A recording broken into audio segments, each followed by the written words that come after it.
Ce jour-là, j'avais rendez-vous pour la toute première fois avec une certaine jeune fille. On s'était donné rendez-vous à la gare. Elle descend du train. Waouh!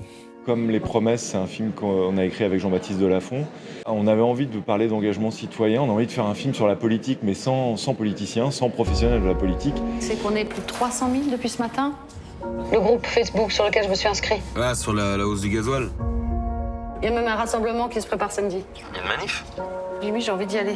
On s'est intéressé aux gilets jaunes et je pense qu'un des déclics, ça a été les premières rencontres qu'on a fait, qui ont pas mal inspiré le parcours de notre personnage.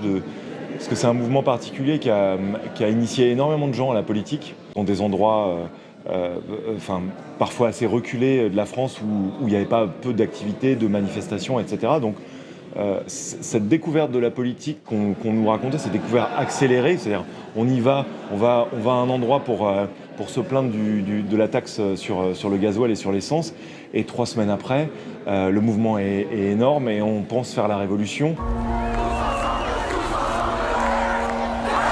Toute cette évolution, tout le souffle, tout d'un coup découvert, et aussi toutes les souffrances qui vont avec, toute l'amertume et tout ce que ça a créé dans les... Voilà, ça c'est quelque chose qui nous a un peu touché, beaucoup inspiré, et vraiment d'imaginer, surtout, et c'est un peu le projet du film, la collision entre le couple, entre l'intime et le collectif, entre le couple et la politique et l'engagement, quoi. Franchement, j'ai fait le calcul, ça va me coûter 1/3 de ma prime, leur truc. Hein. Ouais. Bon, t'es où, toi? Je viens de quitter Chalon. Il a enfin arrêté de pleuvoir. Encore un peu humide. Ouais. Des éoliennes à l'arrêt. Une centrale au loin. Ok. Voilà. Les Promesses n'avaient pas l'air d'être complètement ça, mais c'était quand même un film d'intrigue, un film de thriller. Là, je crois que c'est un film où il se passe des choses. Les personnages traversent vraiment une période unique dans leur vie qui va les transformer, qui va les traverser totalement. Mais c'est un film où il y a quelque chose de moins mécanique dans l'intrigue. Des choses qui viennent plus naturelles, parce que c'est affaire souvent de sentiments, de convictions, de souhaits, de désirs, de peur, de choses intimes, quoi. Bon, et tu viens avec moi, alors? Ça? À la manif du 17. Ah ouais, de ouf. Bien sûr que je viens. Non, mais sérieux, on l'a jamais fait, ça, ensemble. Non, on l'a pas fait, ça. Bah, alors on le fait. Tu vas me dire que ça sert à rien? Bah ouais. On est vraiment parti, comme on fait souvent avec JB, des personnages, quoi. De connaître un peu nos personnages, de les faire évoluer, de créer cette famille, de créer aussi... On rencontre beaucoup de personnages dans les différents univers que traversent les deux héros du film, Karine qui est jouée par Virginie Efira et Jimmy qui est joué par Harry Vorhalter. Cette galaxie de personnages, c'est un peu quelque chose qui s'est construit et au fur et à mesure, la structure du film est venue. Les aliens pourraient débarquer, tu resterais dans ton camion à regarder le paysage, toi. Si les aliens débarquent, faudra bien continuer à faire tourner ce qui reste du pays. Ils auront besoin d'un chauffeur. Ce sera moi. Non, franchement, Jimmy, wow, ça déconne trop, là. Faut qu'il y ait du monde à la manif, gueuler sur Facebook, ça suffit pas. Puis tu vois, si les gens qui pensent comme moi, ils vont pas, il y aura personne. Un film qui nous a inspiré, qui nous a inspiré dans le fond du film, mais aussi dans notre sensibilité, qui nous a fait avancer, qui est le documentaire Un peuple, qui est sorti en 2022 d'Emmanuel Gras, qui suivait un groupe de gilets jaunes à Chartres. Et ça c'était c'est sorti un tout petit peu avant qu'on se mette à l'écriture, et c'est un film qui nous a vraiment marqué, quoi. Voilà, c'est pas une inspiration stylistique, mais c'est aussi un film qui nous a aidé à passer la porte, quoi. Après, on est allé rencontrer des témoins, aller sur des lieux, etc. Mais c'est obligé d'en parler. Ce film n'est pas une reconstitution du mouvement. J'ai envie que c'est la petite histoire qui retraverse un peu la grande histoire, vue par la lorgnette, à la hauteur de mes personnages. Et aussi parce que on avait, avec Jean-Baptiste, une volonté romanesque. C'est un film romantique. C'est des personnages, on voit le concret de leur vie. Ils ont des problèmes de pouvoir d'achat. Ils ne sont pas dans une situation catastrophique, mais ils ont des vies éprouvantes, avec beaucoup d'engagement, des emprunts, les enfants, des boulots difficiles. Et en même temps, ils ont des grands élans. Pour eux, l'amour, ils tiennent l'amour en haute estime. C'est important dans leur vie. Mon amour, c'est pas non plus parce que toi t'y vas qu'il y aura forcément du monde. Non, mais il y aura toi aussi. Bon, il faut que je te laisse, là. Elle a l'élan de croire qu'elle peut changer le monde dans la révolution possible. Il est porté par une envie, lui, de réussir, de tracer sa route dans son métier. Donc voilà, ce mélange-là de réalisme et de romantisme ou de romanesque, c'est un peu ce qu'on a essayé de faire. Et voilà. C'était bien? C'était beau. Je sais pas comment dire, c'est notre pays, quoi. Je pensais jamais parler autant, tu vois, d'amour et d'intimité. Forcément, on met des choses à soi, des choses. Alors le fait d'écrire à deux aussi, ça aide à faire ça, tu vois, ça aide parce que ça désacralise le truc, on se raconte des trucs, donc c'est un film où j'étais pas dans ma zone de confort avant de le faire, j'avais peur de le faire, il y avait beaucoup de choses que j'avais jamais faites et voilà. Et je te le dis, le film il est pas encore complètement terminé dans ma tête et il m'a totalement passionné et porté. C'est quoi ces conneries de mon gosse là? Tout va bien, les pompiers sont venus. Il y a de quoi on parle, là. Ils ont foutu le feu avec des gens à l'intérieur. Ah, je sais, Jimmy, mais là, ça va. Hein. Puis je connais pas, moi, les mecs qui ont fait ça. Bah, c'était des gilets jaunes, quand même. Oui, mais ce qu'ils disent pas, c'est quand même toujours un peu la même chose, c'est qu'avant l'incendie, il y a une charge de malades sur la place. Tu vois, les flics, ils ont chargé au milieu des mamans, des poussettes, ils ont poussé les gens à bout pendant des heures. Et après, comme par hasard, ils verront pas le portail de la préfecture. Ok. Quand elle lui reproche de mentir, je la comprends tout à fait. Elle l'a aussi omis de lui dire qu'elle avait poursuivi la voiture de Macron à un endroit. Et puis, il fait ça par amour, il fait ça aussi peut-être par fierté. Voilà, tout est un petit peu mélangé. L'expérience du film, c'est de suivre ces deux êtres et de voir le lien qui les unit, c'est de voir comment ce lien se déconstruit au fur et à mesure du film, tout en étant capable de comprendre chacun des deux. Donc, ils vous ont piégé pour vous provoquer et puis salir votre image. J'ai pas dit ça. Ils ne savaient pas que ça allait se passer comme ça, mais ils voulaient que ça se passe mal. Bon, Karine, putain, ils ont foutu le feu avec des gens à l'intérieur. J'ai rien fait de mal, ok? Le casting, c'est pas choisir une actrice, puis un acteur, etc. Évidemment, c'est choisir un couple, quoi. Voilà. Et quand je suis allé proposer le scénario à Virginie, je lui ai tout de suite dit, voilà, ça serait avec Arié. Voilà, ce couple-là me semblait un petit peu évident. Ce couple-là me faisait aussi une envie de cinéma. Je trouve que ce couple-là est beau. Je croyais à ce couple-là dans ces rôles-là. Et puis après, ce que je savais pas, c'est que ils se connaissaient un peu, qu'ils s'entendaient très bien. Et qu'ils avaient, je crois, aussi une admiration mutuelle, voilà, qui est aussi quelque chose qui aide à bien travailler ensemble. Et il y a beaucoup de choses qu'ils ont trouvées aussi tous les deux sur le tournage, quoi, juste par rapport à la capacité qu'ils ont d'écouter l'autre, quoi. Voilà, donc il y avait quelque chose d'assez naturellement organique entre eux. Pour raconter les petites touches de l'évolution de cette relation, parfois en une petite scène, en un regard, en un coup de fil, on en raconte beaucoup. Grâce à eux. Moi, je vais sur un rond-point, j'apprends, je rencontre des gens, je lis, j'écoute, j'essaye d'être moins conne, c'est tout ce que j'essaye de faire. Pas le sujet, putain, mais arrête de te rabaisser. J'ai rien cassé, moi, aujourd'hui. J'ai même construit une maison.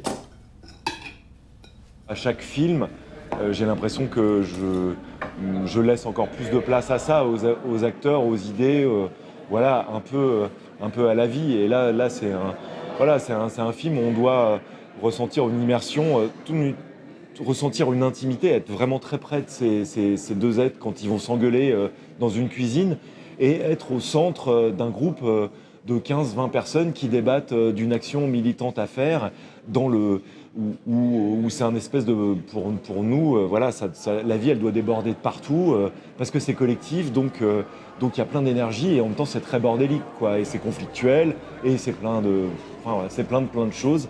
Et c'est ça qu'on essaye un peu de saisir, de capter.